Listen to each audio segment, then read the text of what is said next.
امام احمد رحمت الله علیه به سوال دادن، گفتن که هناك من الناس من يزعم يعني انهم لا يثبتون الخلافه لامير المؤمنين علي.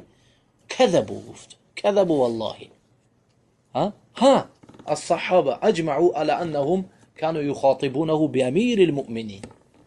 گفت که دروغ میگوین، برای که تمام میبینیم که صحابه ها عهدشون ده امیر المؤمنین علی چی لقب چی که ندا میکردن؟ امیر المؤمنین میگفتن.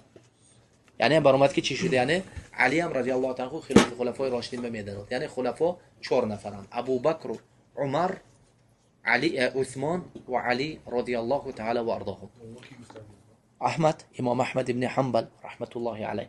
برای همین این چیز اجماع قاطبتن که مسلمان ها اهل سنت قاطبتن اجماعشون، یعنی این قطعی که یعنی چه خلفا بعد از نبی صلی الله علیه و سلم راشدین چند نفر بودن؟ 4 نفر: ابو بکر، عمر، عثمان، علی، هم 4 نفر بودن.